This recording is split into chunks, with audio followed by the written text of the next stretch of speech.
के मुकदमे शांत कर लें। जाति, लिंग, वर्ग, स्त्री पुरुष के नाम पर भेद समाप्त होना चाहिए। अगर ये भेद समाप्त नहीं होगा, समाज कभी संगठित नहीं होता।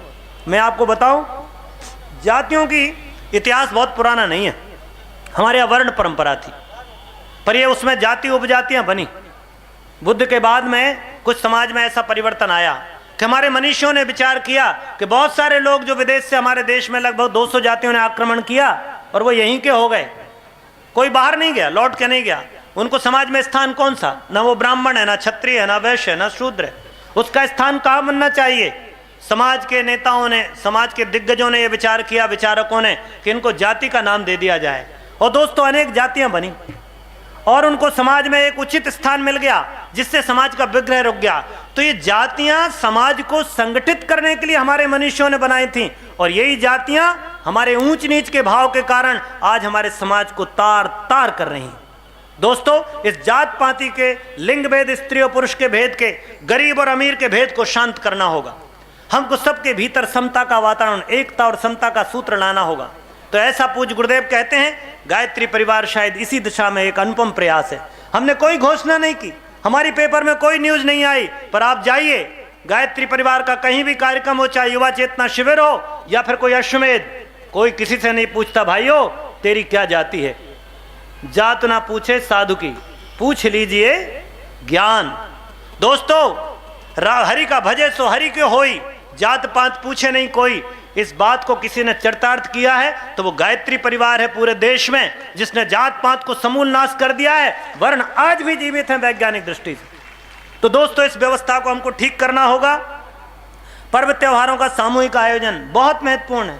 अपने अपने घर में मिठाई बनाओ, अपने अपने घर में खाओ ना, ये हमारी परंपरा नहीं है। हम बांट कर खाने वाले लोग हैं, खुद भूखे रह करके दूसरे को खिलाने वाले लोग हैं। आपको स्मरण है, हमारी संस्कृति में ऐसे अनेक आख्यान आते हैं जब व्यक्ति अपने शरीर को भी त्याग देता है। हमारे ऐसे राजाओं के उल्लेख आए हैं कि जब उसका सिंह किसी साधु का कहता है कि इसको भोजन चाहिए, गाय को उसने बचा लिया है तो कहता मुझे भूख लगी है, तो कहता तुम मुझे ग्रहण कर लो। और भाइयों बहनों, सिंह को चीर करके शरीर दिया जाता है। आप सबने कथाएं पढ़ी होंगी पुराण में। दोस्तों, हम वो लोग हैं जिनने दूसरों के लिए अपने जान न्यौछावर कर लिए। भोजन की बात तो बहुत दूर की, हम भूखे रह करके दूसरों को खिलाने में आनंद लूटने वाले लोग हैं। आज भारत की माँ का ये गौरव आज भी स्थित है। विदेश में जाइए, कोई पहले भोजन करता है फिर किसी दूसरे को देता है। देने का तो प्रश्न ही नहीं है, व्यापार करता है। पर हमारी माएँ आज भी सारे परिवार को भोजन करा लेंगी, बाद में कुछ बचे ना बचे जूठन थोड़ी सी चाट करके संतोष का अनुभव करती है। अरे भाइयों, देने में जो खुशी, अरे वो रही कहाँ पाने में। ये माताओं को, इनको प्रणाम करो कि जिन्होंने देने की परंपरा को जीवित रखा है आज भी। इसलिए भारतीयों की परंपरा है देने की, हमेशा ध्यान रहे। पर्व त्योहारों को इसी तरह मनाएं। अरे लड्डू बनाएं तो दूसरे को भी खिलाइए। सामूहिक पर्वों का आयोजन प्रगतिशील ढंग से, फिर रास्ते, सड़क, कुएं, पाठशाला, मंदिर, पार्क, तालाबों का निर्माण सामूहिक श्रमदान से। ध्यान रहे, मुझे स्मरण आता है मेरे बचपन का। मेरे गांव में एक मंदिर बना, मेरे गांव में एक तालाब खुदा। क्या हुआ? हर वर्ष होता था। अब चलो गर्मी के दिन है, किसी के पास कोई काम नहीं खेती का, सारे गांव में डिंडोरा पिट गया कि आज शाम को सबको तालाब की मिट्टी निकालने जाना है। भाइयों, सारा गांव मिलकर के तालाब की गहरीकरण का काम करता था। कोई सरकारी योजना नहीं थी तब तालाब बनाने की। भाई साहब बता रहे 7.5 लाख तालाब थे देश में, अंग्रेजों ने सब पाट करके। अब आपके यहाँ भी तालाब होंगे, जैसे हमारे जबलपुर में जाइए मध्य प्रदेश में, तो वहाँ चेरी ताल, रानी ताल, हनुमान ताल, बड़ा ताल, बूढ़ा ताल मिलेंगे। जाएंगे तो तालाब नहीं मिलता, वहाँ एक कॉलोनी मिलती। तो इस तरह से तालाबों का निर्माण, कुओं का उद्धार, बावड़ियों का उद्धार, जीर्णोद्धार मंदिरों का निर्माण। गाँव में श्रमदान से मंदिर बनते थे, उस प्रबंध को फिर से करना होगा।